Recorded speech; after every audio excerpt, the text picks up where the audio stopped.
Alright, so it is June 1st and I want to give you guys a tour of my garden. And those of you who have been subscribed to my channel for a while know I don't live here. So this May I came out here 2 times to get this garden up and growing. And it is always such a mess when I visit after a long winter when I haven't been here. And so I'll show you a picture of what it looked like when I got here. And there were just weeds everywhere. It was awful. It was back-breaking work to get all those weeds out. And then I had to go and get mulch. I think I put out about 14 bags of mulch. And I put out a lot of flowers this year. So that's going to be a little bit different. I usually try to put vegetables in this garden like beans and tomatoes and peppers and a lot of that. But this year I'm actually putting out a lot of flowers. I thought it would be nice to have flowers out here if I could just get them to reseed every year, or perennial flowers that will just come back every year. It sure would be nice, so that way I won't have to weed so much at the beginning of every year, because like I said, it is just awful. So anyway, we'll start over here in this bed here in the corner. And now if any of you have ideas about plants that I can put out here that will crowd out weeds, let me know below the video. I'm trying horseradish, I'll show you in a minute, of course oregano, any of my mint plants, I'm putting those out here hopefully to take over so I won't have weeds. But anyway, I'll just go ahead and show you what's growing over here. This is just a blueberry plant that's been in here forever. I don't know if it's ever going to grow. So anyway, over here is a sunflower, and it's been chomped down probably by rabbits. I had a lot of strawberry plants in here for the past 2 years, and the rabbits were just devouring all of my strawberries, so I just decided to pull them out. And so now I think they're choosing sunflowers. Now sunflowers are a great thing to grow. I love the huge, they're called Russian mammoth sunflowers, and those heads produce probably a few hundred sunflower seeds, which you can just sprout, put them in your salad. Okay, so, and very easy to grow. I think they're easy to grow, unless of course you have something that wants to eat them, like rabbits. But if you can find a place that's protected, and you can harvest your heads before the birds get to them, you'll have a lot of sunflower seeds that you can enjoy. And then just a couple of lilies here that should be perennials and come back for me every year. Daylily over there. And then in the middle I put a little pepper plant. Most of these peppers that are out here are bell peppers. Okay, and down here you can barely see, but that little blue tag is a tiny watermelon. It's a Thai watermelon. They're real small and they're very sweet, just wonderful. I put some bulbs here and they're coming up real nice, so that'll be a nice cutting flower. And a zinnia right here, zinnia.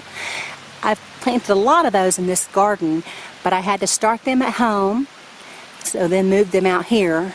And I did that because instead of just putting the seeds directly into the soil, I didn't think that they would come up very good because I don't live here and I wouldn't be able to keep them watered. So I thought it best to just start them at home and transplant them out here. So I moved them out here, and in the planting hole I put just a tiny bit of bone meal, which should help with their blooming, and they're doing fine so far. Okay, another little zinnia over there where there's a little pink tag. Alright, so back here in this bed, if you'll recall from some of my past videos over the past several years, almost that entire middle area of that bed was thyme, lemon thyme. It just spread so fast.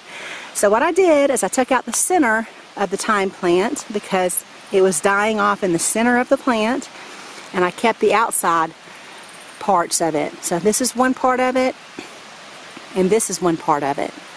Okay, and then I planted some more things where the old part was.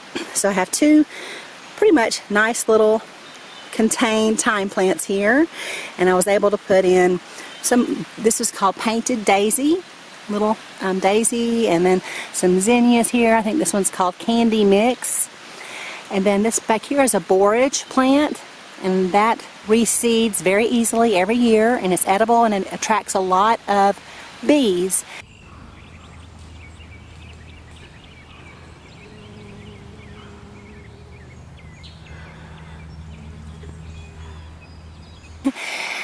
And then over here, red vein sorrel, and next to that is a squash or a zucchini plant. I put a lot of squash and zucchini out here this year, which I also started at home. So you'll see those scattered throughout. Now right over there, the little leafy plant there is horseradish. And I planted that a couple of years ago. I really forgot about it, and it's coming up real nice this year.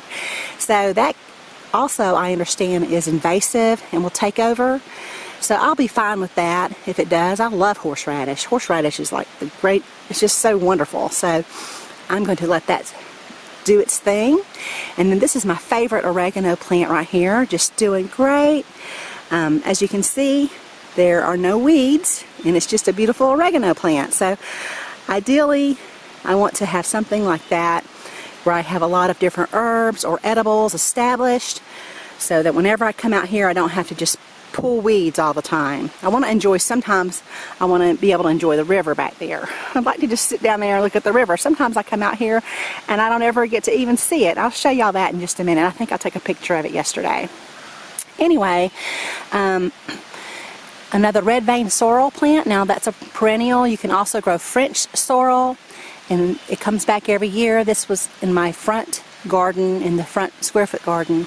And I don't really like to grow perennials in my square foot garden beds. I like to grow annuals, something that I can plant and then pull and plant something else in its place about every 60 days.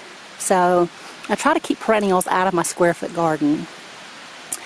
Though they will grow great in the square foot garden, I just think it's a wasted space to put a perennial there, when perennials generally will grow fine in just regular native soil.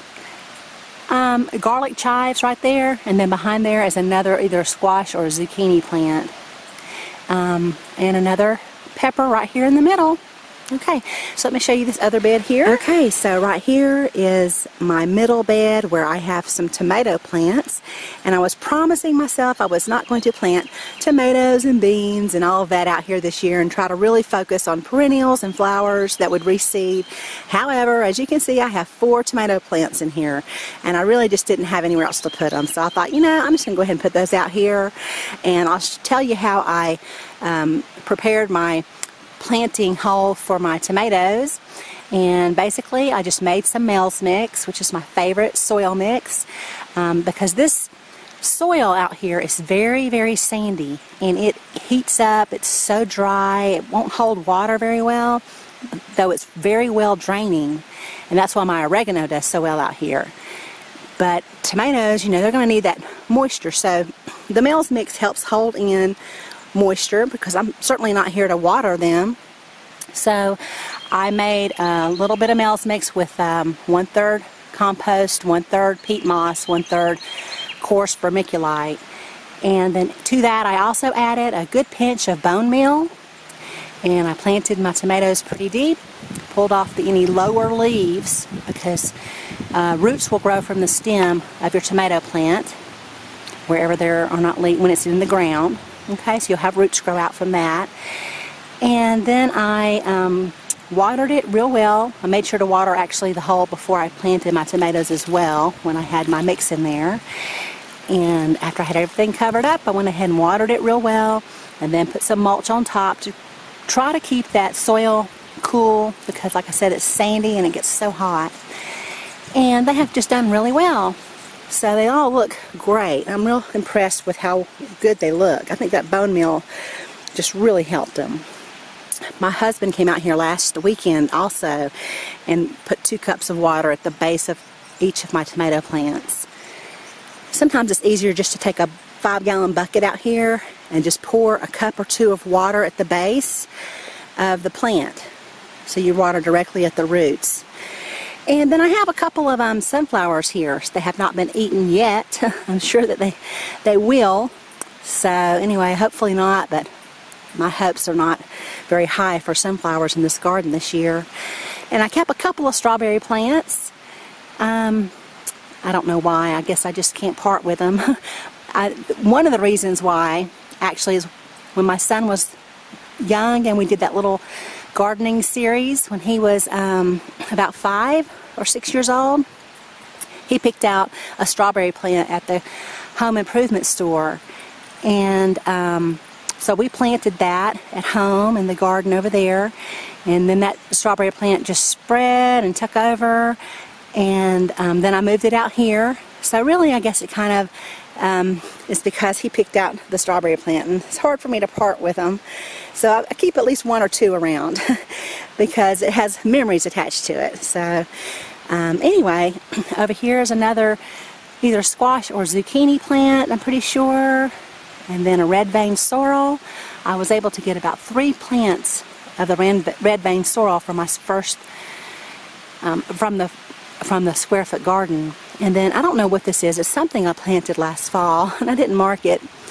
So I was hoping it might bloom or something. Looks like it's dying. A couple of more tomato plants. And then in the middle there, I think that is another zinnia. I planted all different kinds of zinnias out here. Right there, that little plant is a amaranth that reseeded. Amaranth is just beautiful in the garden, and it also produces edible seeds, if I'm not mistaken. I've not ever grown it to that point, but certainly amaranth is a nice little plant, and apparently it reseeds very easily. So this is my asparagus area, and I did not get to enjoy not one spear this year. I guess I just missed the harvest time, didn't get out here, and it's starting to topple over right there on the right. I really need to give it some support, because if your asparagus starts to fall over, it starts to get top heavy, it can damage your roots, the crown of the asparagus. So that's something I need to do. Actually, you know, I would like to just take out this asparagus and move it somewhere else, because it becomes an eyesore over the summer. It turns brown, and I have to wait until fall to cut it back, and I don't want to get rid of it. Again, it also goes back to when my son was 3 years old. He cut some asparagus from one of the crowns of this very asparagus when we were in Florida, and I dug up the crown and brought it with me. And so I don't want to get rid of the asparagus because it has memories attached to it, but I would like to kind of maybe move it somewhere else. So I should have done that probably in early spring. Maybe that's something I'll think about doing here soon, maybe this next coming year. And there's always so many weeds at the base of this. It's just awful to have to weed this every year. I've mulched it real good, hopefully to keep the weeds back, but they are everywhere already. And another zinnia plant right there. I don't know the name of that one, but I've got so many different ones growing out here. Cactus mix is one that I'm really looking forward to growing. They have this real pretty flower head. Anyway, chives over here. I planted some more flower bulbs right back down in there. And my echinacea is coming up here on the left. That's a pink echinacea. And I think this one is the white that I moved over here last year. And it's about to burst into bloom any minute. And then some more flower bulbs here. A squash or zucchini plant there. Actually, that is a scallop squash plant. And then I put some mint here. I think that was in April. I had some mint growing in the front. And now again, I'm trying to get something that'll just be kind of invasive and crowd out weeds. So I just took a little piece of that mint and I stuck it over here in the soil, covered it with soil, watered it in real good, and there you have it. It's just taking off, doing real well. Mint's that way. Mint's very easy to propagate. And the potatoes are back here. I actually harvested some potatoes yesterday evening. They were right here. They were red Norlands, and those are a real early variety. So I could have let them go a little bit longer, but since I don't live here, I needed to go ahead and get them because it'll be several weeks before I get back, and I don't want them to just be sitting in the ground. I want to make sure I get them, and they're always good too when you harvest them a little bit early. There were a few purple potatoes in there too. Now over here, I planted some lemongrass that I had from home, some chives which I divided from home, and another mint plant. And this is called Flamingo Zucchini. So this is the first one for me this year. And then back here, just various flowers and a pepper plant right over there to the right. Some zinnias. I had some flowers over here, but they've been devoured. There's one right there. I just love those mammoth sunflowers too. I'll leave a link to a video where I harvested some mammoth sunflowers. And more potatoes here. And I've just been kind of healing those a little bit. You want to make sure you put a little soil at the base of the potato plants in case those potatoes are forming near the surface. You don't want them to hit sunlight. So just keep your potatoes healed. I don't think I have any late season variety potatoes. I think they're either early or mid-season. So you'll know they're ready when they start to yellow and like they're not thriving. The tops are kind of falling over.